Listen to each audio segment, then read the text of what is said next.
Today's workout is workout number 8 from the C-section recovery plan. This workout follows workouts 1 through 7, so make sure you've done those first. We're going to progress on those moves today and advance a little, so make sure you've got a mat and plenty of space. This workout is gentle enough if you're newly postpartum or recovering from a C-section, and perfect for anyone recovering from an injury. Let's get started. Hey mamas, welcome to our C-section recovery plan workout number 9.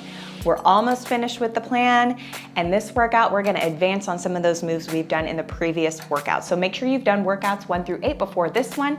We're gonna start as we always do with those quadruped breaths, shallow breathing, hands and knees, drawing that TVA in, belly button to spine. Here we go.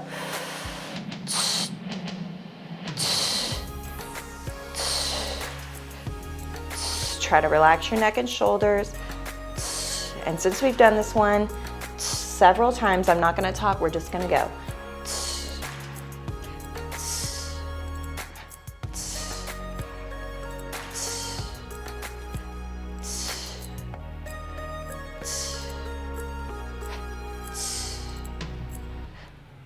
Almost there, nice and tight.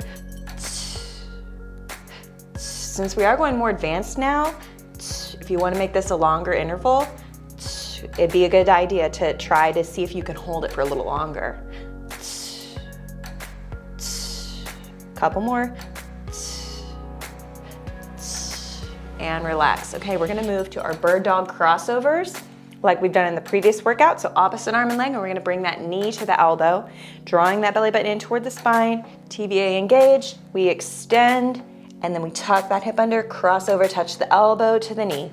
Extend, tucking that hip under, trying to meet in the middle as best as you can, so you're not just shifting your weight back. We want to keep that shoulder over the wrist and that hand on the floor, so we're nice and stable.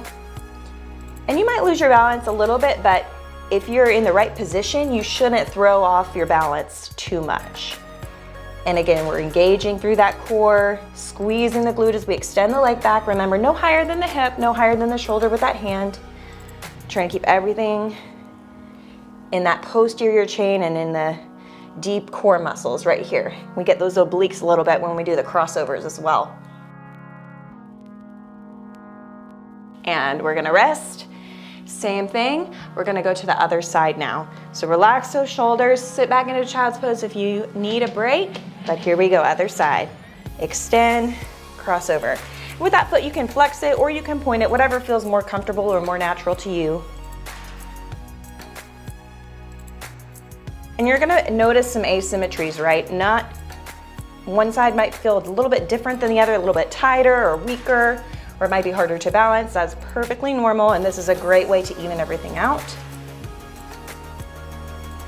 And it's really important to do unilateral training, working one side at a time for optimal core function and strength. Keep tucking that hip under to get that full rotation right here. That's really important. That's gonna help you get deeper into those core muscles, the obliques. Challenge your stability a little bit more. We're almost there. Last one. And rest. Okay, we're gonna move on to a reverse tabletop bridge. So this one, we're gonna start on our glutes, hands by your shoulders. You can either keep the fingertips forward or out, and we're gonna bridge the hips up to a tabletop position and then sweep them down, finishing right under your shoulders. Let's repeat that. So drive through heels, squeeze your butt at the top, lift, release, hips under shoulders. So we're getting that full range of motion as high as you can get your hips, and then swing them back through to challenge that core stability. So we wanna make sure we're not just dropping straight down like that. Do you see the difference? So we're lifting up and we're going back, sweeping the hands back, and that's gonna challenge your core. So up and push, squeeze, squeeze, squeeze, back and light tap on the floor. Drive out of those heels, squeeze. Make sure you're relaxing your shoulders here. You're pushing through the heels of your hands so you're not using too much of that upper body to do the lift. We're almost there. This one's gonna challenge your arms a little too. And release. Okay, we're gonna move to that supine march. You know this one. Hands can be down or underneath your back for more support, but we wanna make sure that lower back is pressing toward the floor. We're going the advanced variation right away. So lower back toward the floor. If it helps you to put your hands under, you can, but I don't want you lifting your back from the floor with your hands underneath. Only if it helps you keep your back down so you can feel that pressure. Belly pulled in, and we're switching the legs in between. And if you're ready to make it harder, you extend the legs further out. So further away from the body makes it a little more challenging. Make sure you're not arching the back. Make sure you're not losing that core control. You've got 15 seconds, nice and light on those toes. Slow as you need to go. Remember, everything is more about control than speed. Couple more and relax. Okay, we're gonna move on now to a double leg lift. So instead of the marching, both legs same time. We've done this one before. Let's do it. Both legs same time, knees stop over the hips. Slowly release them down. Come up and slowly down. So you're gonna feel on that descent back to the floor right here. Lots of pressure, lots of pressure. Push that back down right there. So the way up is pretty easy, right? This is where I want you to feel that control, that core pulling in, zipping that up, squeezing tight like you've got Spanx on. You can flex or point your feet here, go as slow as you need to go. If you want to make it more challenging, you push out a little further away. If your legs are burning right now, totally normal. If you need to, take a break for a second, jump back in it, but try to control the movement from your core and try not to tense up your hip flexors as much as you can. You will feel it there a bit, but it shouldn't be an intense burn to where you can't complete the move. Okay, moving on to an alternating leg extension. So we're gonna do that double leg lift and then press one leg out right here to 45 degrees, bend and release to the floor. Let's do the other side. So we lift, press out, bend, and tap. Do it again, alternating sides. So you stop those knees right over the hips, you can see that, right? And then you extend the leg to 45 degrees, one at a time. That opposite leg, watch, stays over the hip, nice and bent, shins parallel to ceiling. And then as you extend, you're gonna feel a little more pressure. That's when you engage that TVA, press the back down. If that is too intense to do the 45 degrees, take it up, a little less intensity there. Light on those toes as you lower the legs, or the feet rather. Couple more. Last one this side, we gotta finish even. Went a little bit over time, but it's worth it. Nice job. Okay, we're gonna do single leg or double leg hip circles now. We did them with bent legs previously. Now we do both. So it's down, around, and up. Down, around, and up to the ceiling. So little tiny circles about the size of a bicycle wheel. Legs are straight. If you need a modification, you bend the knees. We want that back on the floor. We want that core tight. No coning, no doming, no pooching. Everything feels tight and controlled. You can see I'm not going super far down as I make that circle, and that's listening to my body, respecting where I am at in my core strength. If you can go a little lower while maintaining good form, you go for it. But again, it's about going slow and controlled, not about making the movement as big as you can. That's not gonna help you here. Those small controlled micro movements are what's really gonna train and strengthen your core. It's not about doing the most advanced thing all the time. And release. Whew. All right, we're moving on to those alternating leg drops. So both legs come up, you can point or flex the feet. Draw that core in tight. We're gonna tap the heel to the floor nice and slow. Tap it and then bring it back up. Other side. Light tap, bring it up. So we've done this move in a lot of the exercises or in a lot of the workouts so far. This one I really want, if you haven't yet, to keep that leg totally straight and to tap the heel on the floor. You don't need to tap the whole toe or the whole foot, just the heel. And then really controlling it. We're not trying to speed these moves up. Even if you're feeling a little bit stronger, I don't want you to speed up. I want you to focus on controlling through your core.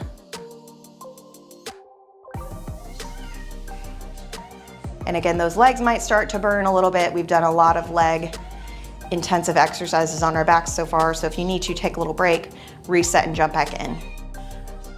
Another great way, rest, is to foam roll those legs after. Okay, we're gonna move on to our standing portion of the video with that good morning. So feet under hips, let's hit the hips back and stand up. So So join me here when you're ready. Tucking the chin, shoulders are back and down. We're pushing back through the hips. So we got a lot of the front of those legs, right? In those seated workouts, or exercises rather. And then now we're getting more of the back of the body. So we even everything out and get that nice stretch. Squeezing glutes at the top. You know this one, we've done it in every video because it's the perfect exercise to really engage and also stretch the back of the body. So we fire up those glutes and hamstrings, focus on engaging that core at the top, and then focus on our posture as well, keeping those shoulders back and down, little squeeze between the shoulder blades. Rest. Okay, deep squat. This time we're doing bottom halves. So take your feet a little bit wider than your hips. We're gonna sit low and stay low if you can. So reaching for the floor, squat down, stay low, halfway up. So it's down, halfway up. I'm reaching for the floor. If you've got the flexibility to do it, you can reach. So you can see my hips are sitting back, my toes are off the floor because that makes me force the weight into my heels. If you cannot do this position without hunching or rounding your spine, I want you arms across your chest and you just go low without touching the floor. If it's too intense, take a break. You know, all these exercises can be done at your own level, at your own pace. But of course, we've done 8 workouts so far in this plan. So number 9 and 10, we're really gonna challenge your endurance and your strength with these moves. So if you find they're too difficult, just go back to some of the previous workouts, work your way up to this one. Couple more. Last one. Whew. That's a good leg burn. Okay, come to the edge of your mat. We're gonna do those monster walks. So feet under your hips, arms can be out front across your chest, wherever you want. Sit back, and we're gonna walk 3 steps across the mat, or however many you can do, and then let's walk it back. If you've got a longer space, you can do more to the right and left, but we wanna make sure they're even. Again, feet are pointed straight ahead, and that hip, knee, and ankle stay in alignment. So you don't wanna open up that hip, you don't wanna turn your feet outward. We wanna keep that work back in the glutes, in the hips, and low as you can. If you've done this one with me, you know, the lower you go, the harder it is, and I want you to go for it. But keep your chest up. That's the only caveat there. And it helps me to lift my toes in these exercises, like the squats and the lunges, because that makes me force the weight into the ball and the heel of my feet. And then that way, I'm really getting that glute activation, not putting the pressure on my knees. And rest. Okay, new move here. We're gonna do a single leg deadlift. So this is non-weighted. We're gonna shift our weight into the right leg, shoulders back and down, brace that core, and we reach, hinging toward the floor. This leg is straight, heel up, toes down, and then we stand up, squeeze that glute, and then we repeat. Shoulders are back and down. I'm reaching for the floor, but you can see right here, flat back, chin is neutral, looking at the floor. I stand up and I squeeze. Let's keep going. So this move is really complex. If it's too difficult for you to lift that leg, you do a kickstand.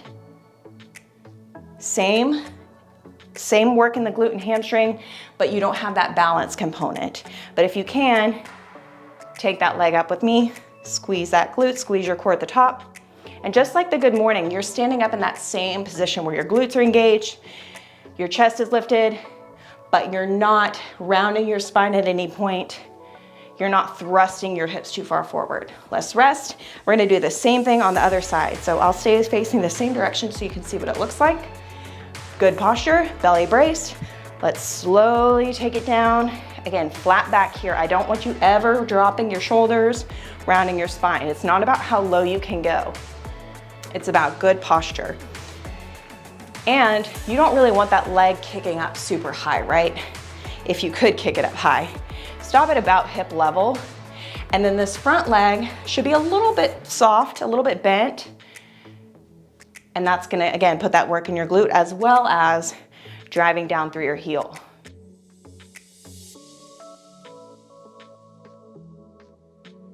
Nice work, you guys. This one takes a lot of explaining, but I wanna make sure you're getting the most out of this one. So again, if it's too intense, you give me that little kickstand. And with the kickstand, you can see my feet are only about a foot distance apart, and I'm still doing that hinge. So it's different than a squat, right? I'm shifting back so I feel it in those hamstrings. Okay, inchworms, back of your mat. You know this one. We're gonna crawl forward to hands and knees or to that bear plank. Here we go. So either drop the knees or hover the knees for that bear plank. Come on up and repeat. go down through that squat, remember? So we're staying low, leading with the hands and the hips. And when you crawl, light on those hands. I want you to feel that pressure in your core, and you're really pushing out of those hands so you feel powerful. Even though it's not necessarily a big movement or like a intense movement, you should still feel really powerful here. Couple more.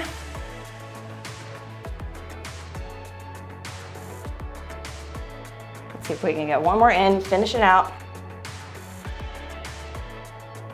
And rest. Okay, moving on to a back extension. So you're gonna lie down on your stomach, arms extended, legs down, feet together, squeeze your butt, and we're gonna pull the arms back, open up that chest, release all the way down to the floor. So we're just lifting the upper body here, squeezing the shoulder blades, pulling the elbows back, releasing down. So your legs stay down, use that to help leverage you. So you push to the floor, you're squeezing your butt, your hamstrings. It's kind of like a lat pull down. You're lifting and pulling those elbows toward your ribs. Chin stays tucked, so you should always be staring straight at the floor. We don't want to overextend that neck. You might not be able to get very far off the floor, and that's totally fine. Do what you can here. We're isolating that back body. This is going to be challenging. Let's see if we can get 2 more in, and then we'll have finished our workout. Whew. If you're like me, that was the most challenging one of the workout, but we made it. Workout number 9 is done. We've got 1 more in the plan, so make sure you stick around for that one, and I will see you back here next time for our last workout in our C-section recovery plan.